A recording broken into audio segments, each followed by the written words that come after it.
Good morning, dear students. You are most welcome to our YouTube channel English with Narendra sir. Dear students, today we are going to study voice.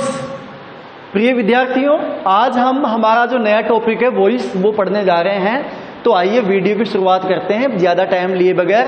लेकिन video शुरू करने से पहले मैं आप लोगों से रिक्वेस्ट करना चाहूँगा कि यदि अभी तक भी आपने हमारे चैनल को सब्सक्राइब नहीं किया है तो प्लीज़ आप हमारे इस YouTube चैनल को सब्सक्राइब कर लीजिए और अपने मित्रों को भी सब्सक्राइब करवाइए। आइए वीडियो की शुरुआत करते हैं। ये जो टॉपिक है अपना वॉइस, ये बड़ा इंपॉर्टेंट टॉपिक है। ये 6th क्लास से लेकर 12th क्लास तक के स्टूडेंट्स के काम का है। तो वॉइस जो होते हैं, वॉइस दो टाइप की होती है। There are 2 types of voice. The first is active voice and the second is passive, PASSIVE, passive VOICE voice, और यह ACTIVE एक्टिव वॉइस। देखिए मैं एक एग्जाम्पल लिखूंगा। हरी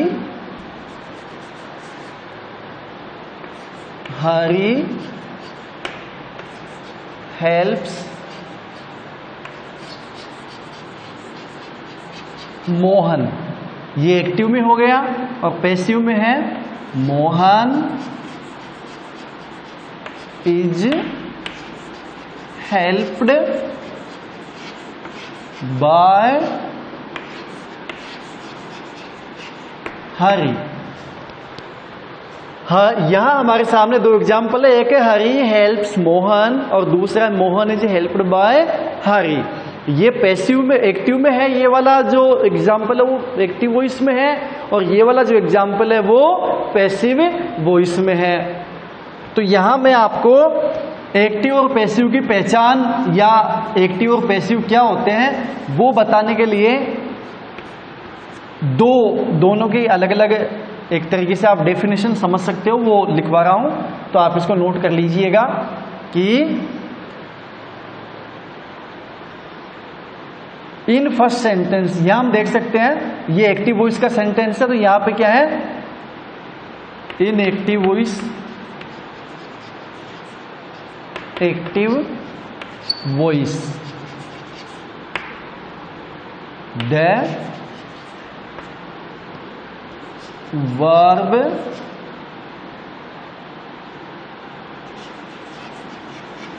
shows that the person, person, the person denoted, DENOTED, denoted by the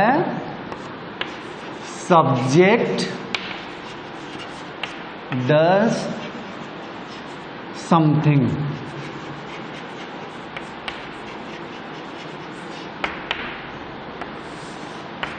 देखिए main focus अपना क्या है, डज समथिंग के ऊपर। देखिए इन एक्टिव वॉइस के अंदर द वर्ब, अब वर्ब क्या है यहाँ पे, help.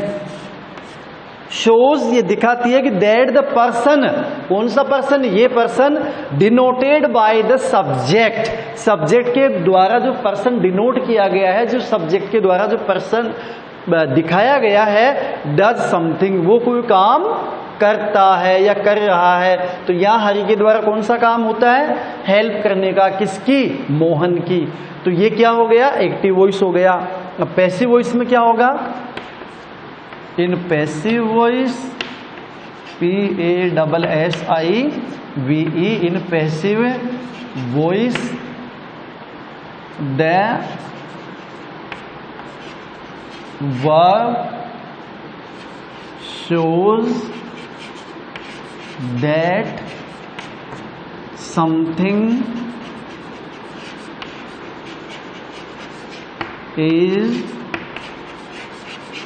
done to the person, PERSON, person DENOTED, denoted by the subject. देखिए पैसिव वॉइस में क्या होगा, द वर्ब शोज, यहां की जो वर्ब है हेल्प्ड, ये बताएगी, क्या बताएगी, that something is done, something is done, कोई काम किया गया है, टू द पर्सन, किसके लिए किया गया है, पर्सन के लिए। कौन सा person, denoted by the subject, इस सब्जेक्ट के द्वारा जो पर्सन दिखाया गया, अपना जो सब्जेक्ट है यहाँ पे मोहन, इस मोहन के लिए काम किया गया, क्या, हेल्प करने का। अब किसके द्वारा किया गया ये इंपॉर्टेंट नहीं है, इंपॉर्टेंट क्या है, काम किया गया। तो एक्टिव वॉइस में तो क्या होगा, काम कौन करेगा, सब्जेक्ट करेगा, यानी सब्जेक्ट के द्वारा काम किया गया, सब्जेक्ट जो है सब्जेक्ट का जो पर्सन है उसके द्वारा काम किया गया। और पैसिव वॉइस में क्या होगा, सब्जेक्ट का जो पर्सन है, ध्यान दीजिएगा, या सब्जेक्ट का जो पर्सन है मोहन, इसने काम नहीं किया गया, इसने काम नहीं किया, बल्कि इसके लिए काम किया गया है हरि के द्वारा, यानी कि हरि ने काम किया, और किसके लिए किया, मोहन के लिए। तो ये पैसिव में हो गया। तो इसमें जो पर्सन, सब्जेक्ट का जो पर्सन है वो क्या हो गया, पैसिव हो गया। तो इसको आप नोट कर लीजिएगा। अब मैं आपको बताता हूं एक्टिव से हम लोग जब पैसिव में चेंज करते हैं तो किन किन रूल्स को हम लोग फॉलो करते हैं। तो आइए देखते हैं। बड़ा ही सिंपल है, अगर आपने 5 रूल्स ऐसे हैं जिनको अगर आपने फॉलो कर लिया तो आप इजीली सेंटेंस बना पाओगे। अब वो 5 रूल्स कौन कौन से हैं आइए देख लेते हैं। पहला रूल है,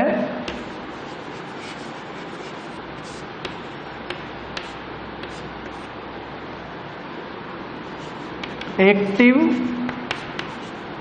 वॉइस के, पहला नियम है ये, एक्टिव वॉइस के सब्जेक्ट ऑब्जेक्ट को सब्जेक्ट के स्थान पर रख दो। एक्टिव वॉइस के ऑब्जेक्ट को सब्जेक्ट के स्थान पे रख दो।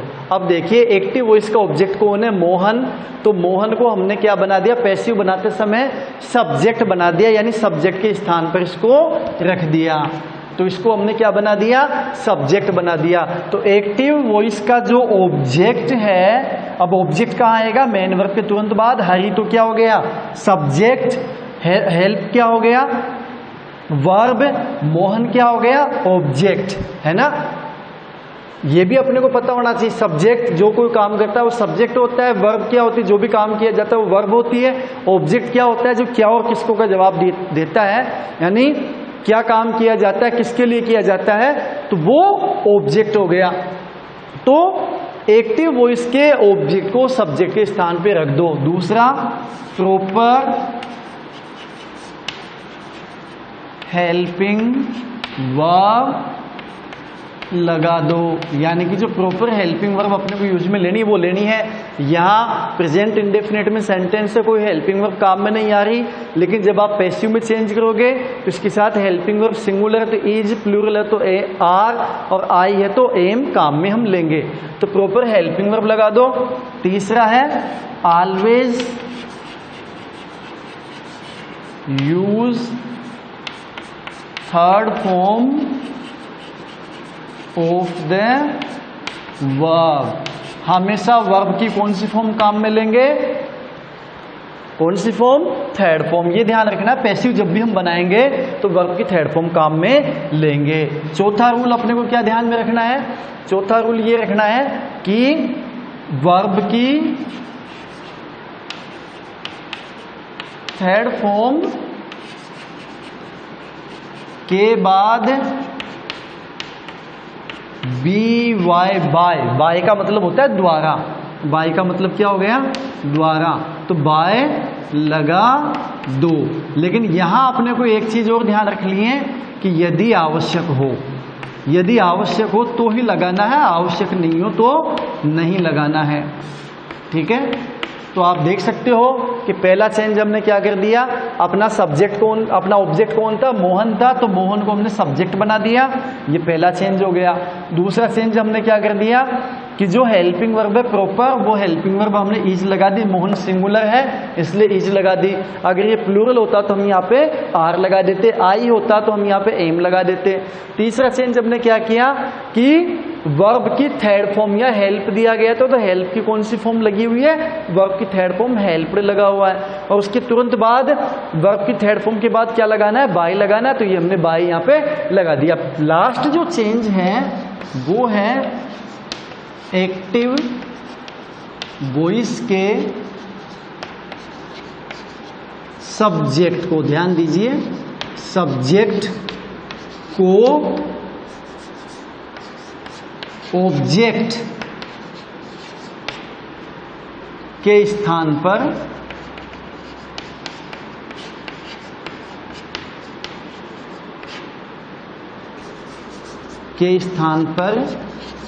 रख दो या लगा दो। अब देखिए एक्टिव वॉइस का सब्जेक्ट कौन है यहाँ पे, हरी, और हरी को हमने कहाँ रख दिया, मेन वर्ब के बाद यानी ऑब्जेक्ट के स्थान पे रख दिया इसको, ठीक है। तो ये 5 चेंज करने, पहला चेंज वापस रिपीट कीजिए मेरे साथ। पहला चेंज हमने क्या किया, एक्टिव वॉइस के ऑब्जेक्ट को सब्जेक्ट के स्थान पे लगा दिया, तो एक्टिव वॉइस कौन है, ये इसका ऑब्जेक्ट कौन है, मोहन, तो इसको क्या बना दिया, सब्जेक्ट। यानी कि सबसे पहला चेंज हमने ये कर दिया कि इस मोहन को यहाँ पे ये मैंने लिख दिया MOHN, मोहन, सब्जेक्ट लगा दिया, यानी इसको सब्जेक्ट के स्थान पे लगा दिया। फिर उसके बाद प्रॉपर हेल्पिंग वर्ब, क्योंकि सिंगुलर इसके लिए हेल्पिंग वर्ब क्या आ जाएगी, इज। तीसरा चेंज क्या करना है, always use third form of the verb, तो इसकी थर्ड फॉर्म क्या हो जाएगी, मेन वर्ब की हेल्प्ड, ये हेल्प्ड लगा दी।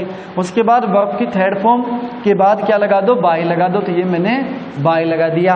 आखिरी चेंज क्या था, एक्टिव वॉइस के सब्जेक्ट को ऑब्जेक्ट के स्थान पे, तो सब्जेक्ट कौन है, हरी, तो हरी को यहाँ पे हमने लगा दिया, ठीक है। अब हम आगे देखते हैं कि कौन से टेंस को किस प्रकार से हम लोग चेंज करेंगे, तो आइए देख लेते हैं एक बार।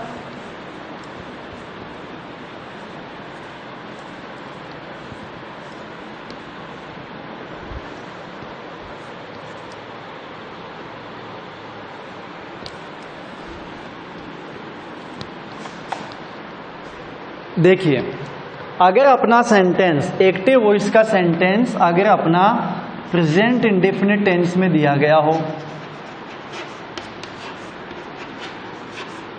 प्रेजेंट इंडेफिनिट टेंस में दिया गया हो, तो जब हम पैसिव में बदलेंगे तो हम लगाएंगे हेल्पिंग वर्ब, लगाएंगे is, am, are plus verb की थर्ड फॉर्म।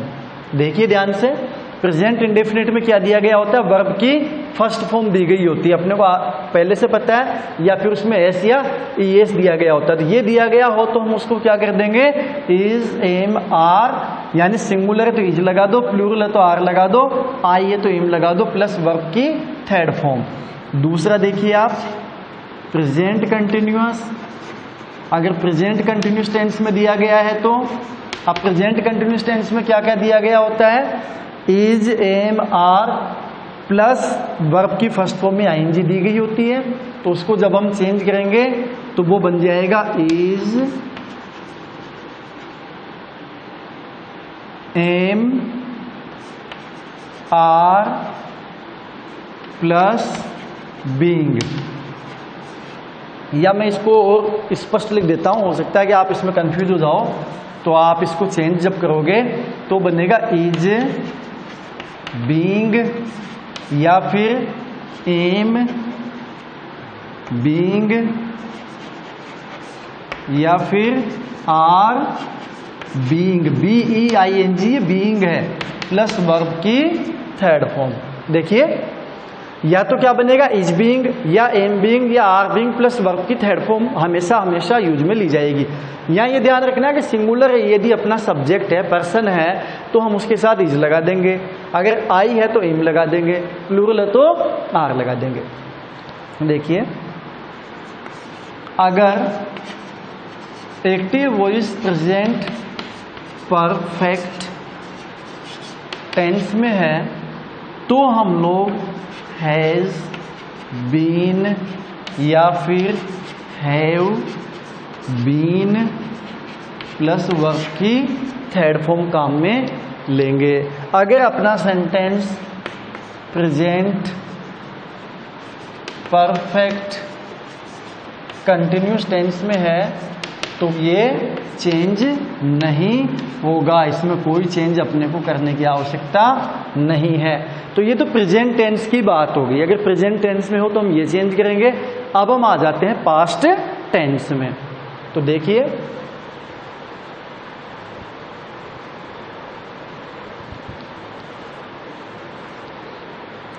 सपोज कीजिए कि अपना सेंटेंस एक्टिव वॉइस का पास्ट इंडेफिनिट टेंस में जब आप इसको बदलोगे तो फिर क्या आएगा, वॉज या वर प्लस वर्ब की थर्ड फॉर्म। और यदि पास्ट कंटिन्यूस टेंस में है, एक्टिव वॉइस का सेंटेंस अगर पास्ट कंटिन्यूस टेंस में है तो जब आप उसको चेंज करेंगे तो वो बनेगा was being या were being प्लस वर्ब की थर्ड फॉर्म।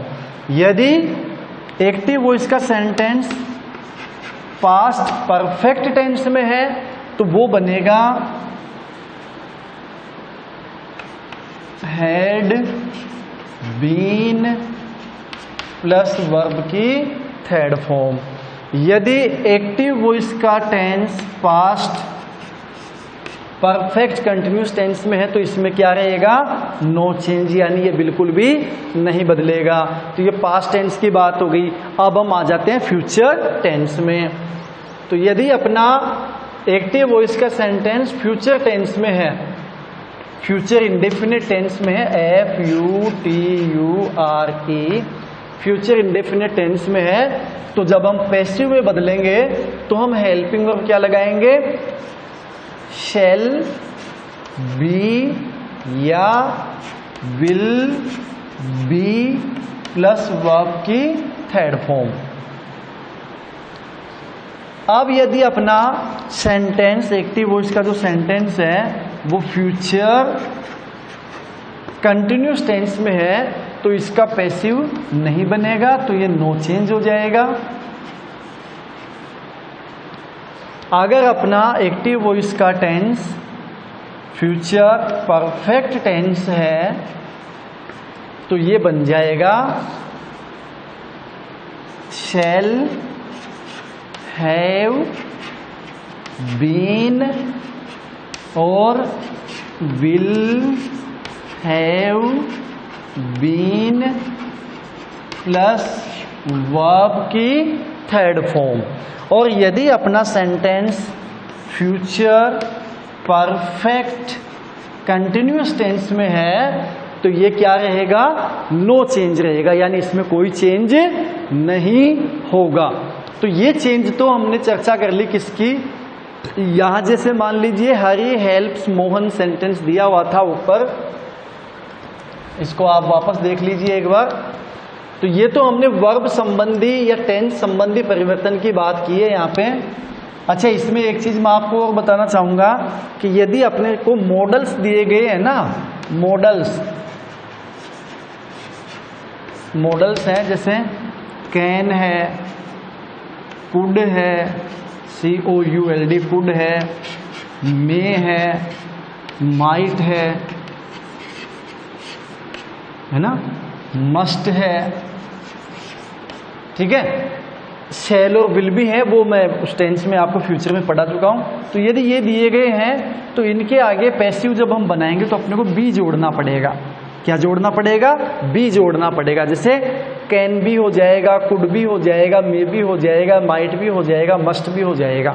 सपोज सेंटेंस है यू मस्ट हेल्प मी, ठीक है, सेंटेंस है यू मस्ट हेल्प मी। अब यहाँ पे यू तो क्या हो गया, इसका सब्जेक्ट हो गया, मस्ट मॉडल हो गया, हेल्प मेन वर्ब, मी ऑब्जेक्ट। मी को हम सब्जेक्ट के स्थान पे लेके आएंगे, पहला चेंज यहाँ करेंगे तो मी को जब सब्जेक्ट के स्थान पे लाएंगे तो वो बन जाता है आई। ठीक है, तो आई आ गया। अब मॉडल जो है वो ऐसे कैसे लिख दिया जाएगा, मस्ट की जगह मस्ट आ जाएगा, लेकिन आगे क्या ऐड हो जाएगा, क्या जुड़ जाएगा, बी जुड़ जाएगा। तो यहाँ पे कोई भी मॉडल हो, जैसे कैन होता तो कैन भी हो जाता, मस्ट है इसलिए मस्ट भी हो जाएगा। और मेन वर्ब की थर्ड फॉर्म लगा दीजिए, HELPED, हेल्प्ड हो जाएगा। और ये BY बाय लगाकर यू का ऑब्जेक्ट यू ही होता है, तो ये इस तरीके से बन जाएगा। ठीक है, अब हम बात कर लेते हैं, ये तो मॉडल की बात हो गई कि मॉडल के साथ अपने को कैसे ट्रीट करना है, उसके साथ अपने को क्या जोड़ना है। अब हम बात करते हैं कि सब्जेक्ट को जब हम ऑब्जेक्ट में चेंज करते हैं या फिर ऑब्जेक्ट को सब्जेक्ट में चेंज करते हैं तो उसको कैसे हम लोग करेंगे। तो देखिए अपने पास एक तो है nominative case, NOMINATIVE nominative case, दूसरा है पजेसिव केस, POSSESSIVE केस, और तीसरा है objective case, OBJECTIVE objective case. ये 3 केस होते हैं अपने पास। केस का मतलब हिंदी में हम कहें तो इसको कारक हम लोग कह सकते हैं। तो अपने पास ये 3 कारक हैं। कौन कौन से हैं, objective case, sorry nominative case, possessive case और ऑब्जेक्टिव केस। अब देखिए क्या होता है, जैसे नॉमिनेटिव केस है आई का पजेसिव केस क्या हो जाएगा, माय। ठीक है, ऑब्जेक्टिव केस क्या हो गया, मी। इसी प्रकार अपने पास है वी, तो वी नॉमिनेटिव केस हो गया, पजेसिव केस क्या हो गया, OUR आर, और ऑब्जेक्टिव केस US अस। इसी प्रकार यू है तो यू का नॉमिनेटिव केस यू रहेगा, पजेसिव केस YOUR योर हो जाएगा, एंड नॉमिनेटिव केस क्या रहेगा, वापस यू हो जाएगा। इसी प्रकार ही है तो ही का नॉमिनेटिव ही हो जाएगा, पजेसिव HIS हिज हो जाएगा, और ऑब्जेक्टिव केस हो जाएगा HIM हिम हो जाएगा। ठीक है,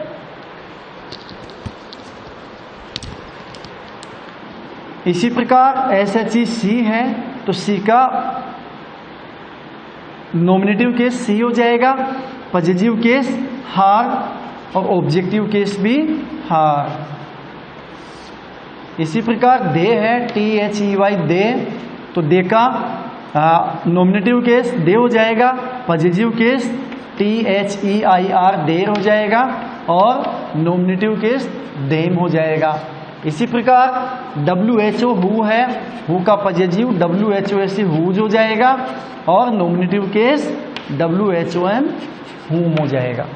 तो ये जो टेबल है, इस टेबल को आपको अच्छे से प्रैक्टिस करनी, इसको याद कर लेनी है।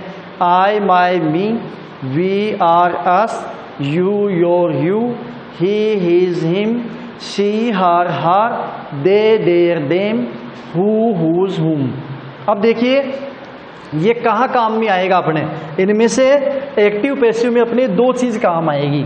यानी जब हमने पढ़ा कि पहला नियम क्या पढ़ा कि ये सब्जेक्ट, अपना जो ऑब्जेक्ट है उसको क्या बना दो, सब्जेक्ट। यानी अपने पास अगर हुम दिया गया है तो उसको हु बना दो, देम दिया गया है तो दे बना दो, हर दिया गया है सी बना दो, हिम दिया गया ही बना दो, यू दिया गया यू ही रख दो, अस दिया गया वी बना दो, मी दिया गया आई बना दो। अब आप सोच रहे हो बना कैसे दो, हमें एग्जाम्पल देके बताइए। तो मैं उदाहरण के द्वारा बता देता हूं। यू टीच अस इंग्लिश, ये एक उदाहरण है। यू सब्जेक्ट हो गया, टीच मेन वर्ब हो गई, अस ऑब्जेक्ट हो गया, इंग्लिश भी ऑब्जेक्ट हो गया। वो हम बाद में बात करेंगे। There are 2 types of object, the first is direct object and second is indirect object. उसके बारे में हम आगे डिटेल से चर्चा करेंगे, फिलहाल आप यही समझ लीजिए। तो यहां हमने देखा कि पहला नियम क्या है कि एक्टिव वॉइस के ऑब्जेक्ट को क्या बना दो, सब्जेक्ट। तो ये अस यहाँ पे कौन से केस में, ऑब्जेक्टिव केस में, अर्थात ऑब्जेक्ट है। तो इसको जब आप सब्जेक्ट बनाओगे तो अस का सब्जेक्ट या नॉमिनेटिव केस क्या हो गया, वी हो गया। तो जब सब्जेक्ट बनाओगे ना तो नॉमिनेटिव केस कहलाता है। तो वो क्या हो गया, देखिए यहाँ पे वी हो गया। तो अस को यहाँ लेके आएंगे तो क्या बन गया, ये सब्जेक्ट में आके वी बन गया। अब हम देखेंगे कि ये कौन सा टेंस है, कोई हेल्पिंग वर्ब नहीं दी गई, मेन वर्ब की फर्स्ट फॉर्म दी गई, इसका मतलब ये प्रेजेंट इंडेफिनिट टेंस है। इसलिए अब अपने को हेल्पिंग वर्ब लगानी है। प्रेजेंट इंडेफिनिट टेंस को पैसिव में बदलते समय हमने पढ़ा इज, एम, आर लगानी होती है। यहाँ सब्जेक्ट है वी, तो इसके साथ हेल्पिंग वर्ब आ जाएगी आर। दो चेंज हमने कर दिए, यानी कि ऑब्जेक्ट को सब्जेक्ट बना दिया, प्रॉपर हेल्पिंग वर्ब भी लगा दी। तीसरा चेंज अपने को क्या करना था, मेन वर्ब की थर्ड फॉर्म। तो टीच की थर्ड फॉर्म टोट, TAUGST, टोट। ठीक है, इसके बाद जो दूसरा ऑब्जेक्ट है उसको भी हम उतार देंगे, टोट इंग्लिश। अब हम लगाएंगे क्या, BY, और यहाँ पे यू दिया गया है। तो जो यू है ये अभी क्या है, यहाँ पे सब्जेक्ट, इसको बदल देंगे ऑब्जेक्ट में। तो यहाँ पे कौन है, वापस यू ही आ जाएगा, तो ये यू रह जाएगा। ठीक है, इस प्रकार से हम इसको चेंज करेंगे। तो ये टेबल आप लोगों ने उतार ली होगी। अब मैं कुछ सेंटेंसेज यहाँ बोर्ड पे लिख के और आपको हल करके बता देता हूँ, आपको और भी अच्छे से समझ में आएगा। आइए करते हैं शुरुआत।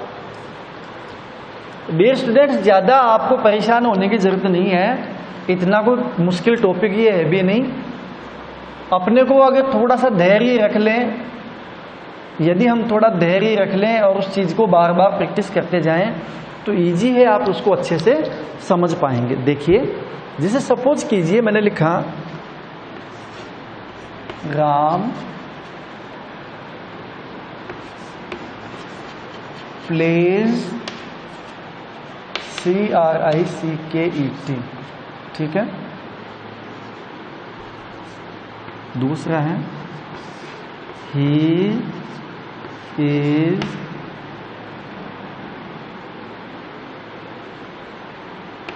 प्लकिंग, PLUCKING, प्लक का मतलब होता है तोड़ना, मैंने लिख दिया plucking, he is plucking flowers, FLOWERS, वो फूल तोड़ रहा है।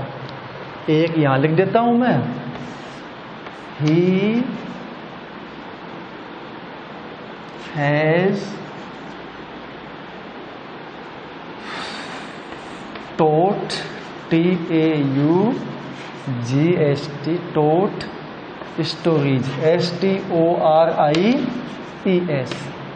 ठीक है, 3 सेंटेंसेज मैंने यहाँ पे लिखे। इनको अपने को क्या करना है, पैसिव वॉइस में चेंज करना है। चौथा सेंटेंस मैंने इसलिए नहीं लिखा, यानी कि प्रेजेंट परफेक्ट कंटिन्यूस टेंस का इसलिए नहीं लिखा कि वो चेंज नहीं होता है। अब यह देखिए, सबसे पहले तो टेंस की पहचान हम लोग करेंगे। राम प्लेज क्रिकेट, कौन सा टेंस है इस सेंटेंस में, तो हमने देखा कि मेन वर्ब की फर्स्ट फॉर्म में एस जुड़ा हुआ है, तो ये प्रेजेंट इंडेफिनिट टेंस हो गया। तो आधा काम तो अपना यही हो गया। अब हम देखते हैं कि पहला अपना जो रूल है वो कहता है कि जो एक्टिव वॉइस का ऑब्जेक्ट है उसको किसके स्थान पर लगा दो, सब्जेक्ट के स्थान पर। तो यहाँ ऑब्जेक्ट कौन है, क्रिकेट, तो CRICKET, क्रिकेट को हम शुरुआत में लिख देंगे। अब अपने को क्या लगानी है, प्रॉपर हेल्पिंग वर्ब लगानी है। तो ये प्रेजेंट इंडेफिनिट टेंस में है, इसलिए इसके साथ हेल्पिंग वर्ब पैसिव जो बनाएंगे तो इज, एम, आर काम मिलेंगे। तो यहाँ पे क्रिकेट सिंगुलर है, इसलिए हेल्पिंग वर्ब आ जाएगी इज।